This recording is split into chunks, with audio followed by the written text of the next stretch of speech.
Hey guys, how are you doing today? Back for another episode about God, finding God, discovering God, looking for God, and all that wonderful, wonderful stuff. Well, this is a new section. We are going to be discussing why is God so difficult to find? Do you find that God is difficult to find? Some people tell me that they find it very, very difficult to find God. And it almost seems like it's a game where either it's a chess game or it's a cat and mouse game. You try your best to find God, but then he is seemingly hiding from you. And or that's what it seems like to them, right? But then later on, they found God in other ways, right? So that's good. Do you feel like you've gone through that kind of obstacles where you can't seem to find God? He's like there's a game he's trying to play. You feel like you think that he's playing a game with you, a cat and mouse game where you try to find God and you can't find him, and then he's like hide and seek, almost hide and seek kind of game, right? But I'm here to tell you that he really is there, and that he is there for all of us, and he's actually a lot easier to find if you know what you're looking for. I mean, if you don't know what you're looking for example, if you lost like a coin somewhere, it's going to be really difficult to find it unless you know where to look for it, right? Sometimes you hear a coin drop and you're like, oh, I think it's over there. Then you look, you go down to your knees, you look for it, and you can't seem to find it, and maybe you heard wrongly or maybe it bounced away. So the main thing I think with finding anything is to know where it is. That's why there's lost and found places, and you're not gonna find God in lost and found. But don't you think that He should make it a lot easier for you to find Him if He really wants to be found? So let's discuss that in greater detail in this section, right? So I think the first point I want to make is a lot of times people are not looking for God. That's why they make an excuse and say, "Oh, I'm looking for God," but they're not really looking for God, not seriously. Because as we go back to Genesis, right? I think everything starts with the Genesis is the genesis of everything, right? The reason and the beginning of everything is in Genesis, in our world on Earth. So let us look at how Adam and Eve responded, because God came one day and after Adam and Eve had eaten from the fruit from the tree of good and evil, from the knowledge of the tree of the knowledge of good and evil. That's a mouthful. So after they have eaten that, they hid themselves, right? And they took leaves and they sewed it together and they basically tried to cover themselves, because they knew they're naked. So when you are naked before God, and we are all naked before God, we hide ourselves. And so we are not necessarily looking for God. And God came into the garden, right? And he asked, "Where are you?" Instead of Adam and Eve asking God, "Where are you?" right? God was the one asking, "Where are you? Why are you hiding? And who told you you're naked?" So, in the same sense, I think one of the biggest main reasons that I can think of is that we are hiding from God, or some of us are hiding, or running away from God, running from God, hiding from God, avoiding God, because you know that well, sometimes we think that God is scary, and he's pretty he can be pretty scary if you read the Old Testament, right? And even New Testament, Jesus got angry, and he did some things in the temple, and people say that, oh, he's such an angry person. And God in the Old Testament, like he was really angry too. He wiped out the world with a flood, and that's why only Noah and his family, and all the livestock, and two of each kind was saved. And yeah, God has a right to be angry. He's a holy and righteous, and a God of justice. And when we sin against him, he has the right to be angry. He has the right to give us a piece of his mind and to punish us because we are his creation. Just like a parent, you have a right to discipline your kids. God has the right to discipline us as well. So first of all, is God difficult to find? And I guess, like someone once said, in response to this question, is God hard to find? I'm trying to find God, I can't find God. His response was very, very hilarious. That's why I kind of laughed out loud just now. um he said, no, like, we are looking for God like a burglar is looking for a cop, right? A burglar would not go looking for a cop. Someone who, breaks and enters, or does like things like that, they won't go looking for a cop, right? So just like us, we are sinners, we are fallen, we disobeyed God, we are sinners. We would not like go looking for God naturally, unless we're in trouble, right?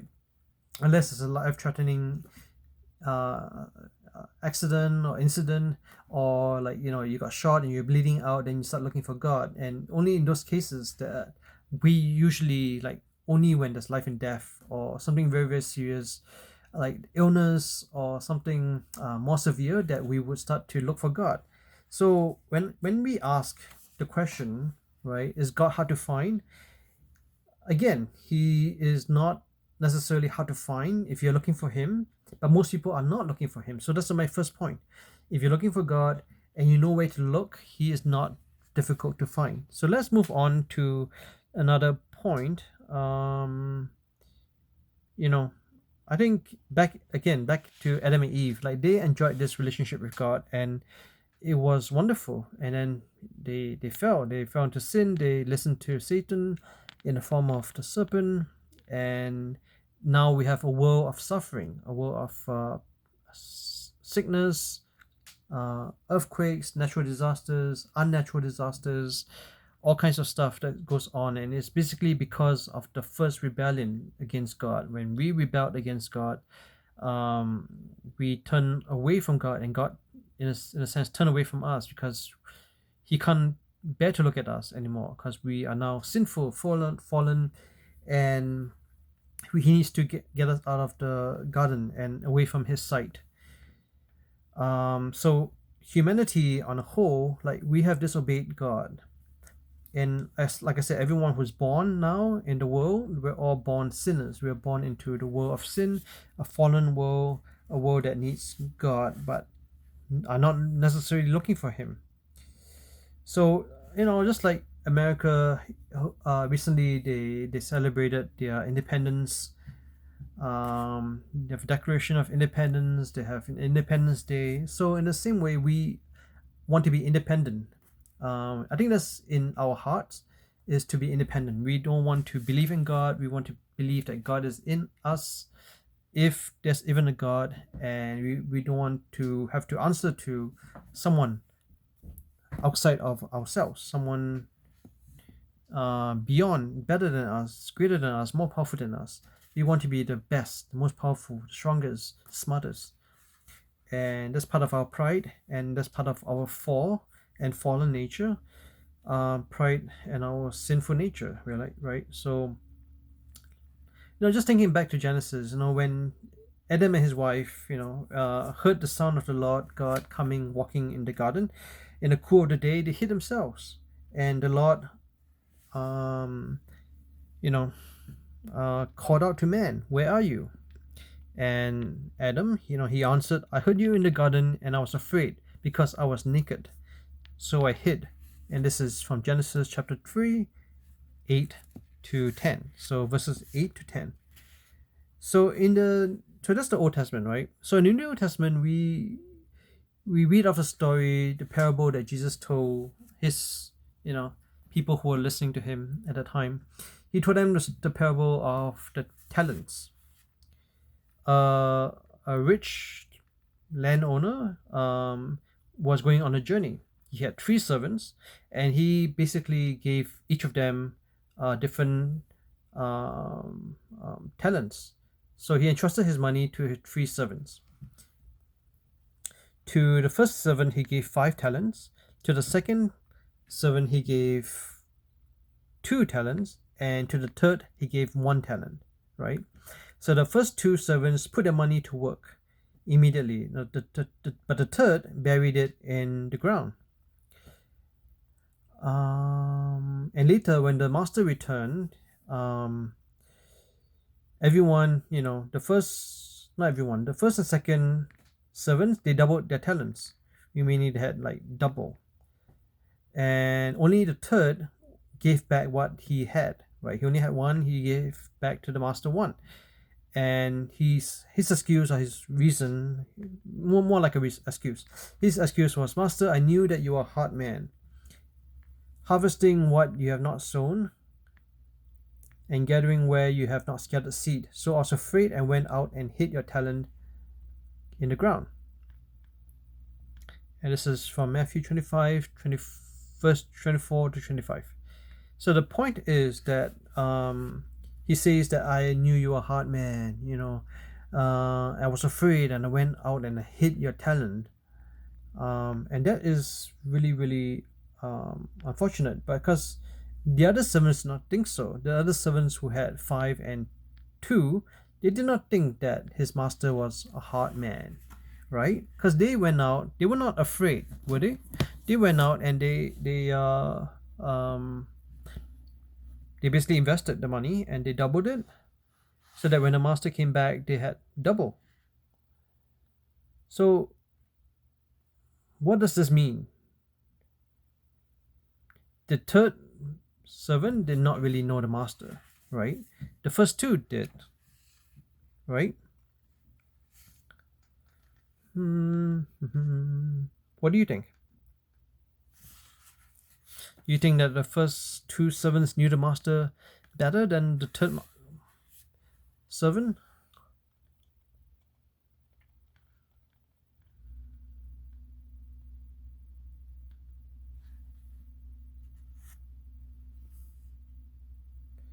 So many times, questions like this become very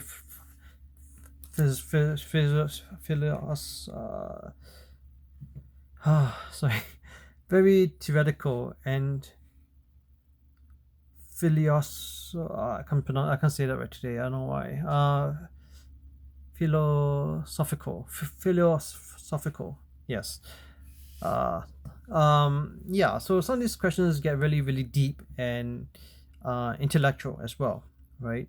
So what does this mean to us?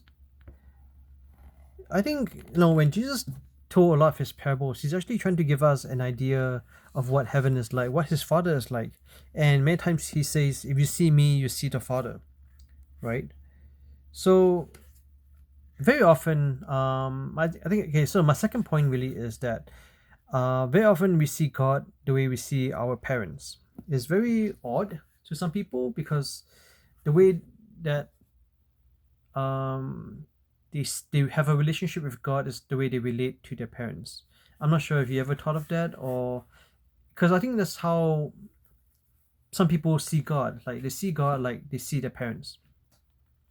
And there's actually a term for it. I don't remember what it is. It is basically the image we have of our parents sometimes is the image we have of God. And that's why sometimes we see God very small compared to how big and great and awesome God really is, because we relate to God in the same way we relate to our parents. So some parents, they don't really spend much time with the kids. They like to do their own thing, right? And so if you never got your father's attention, when you get older, you think that God is like your father. He doesn't really give you much attention. So I'm going to leave you with this question, and we're going to come back to this question tomorrow. The question I want to leave you with is, how do you see God? Do you see God like you see your parent, your dad, or your mom? Or how do you see God? What is God like?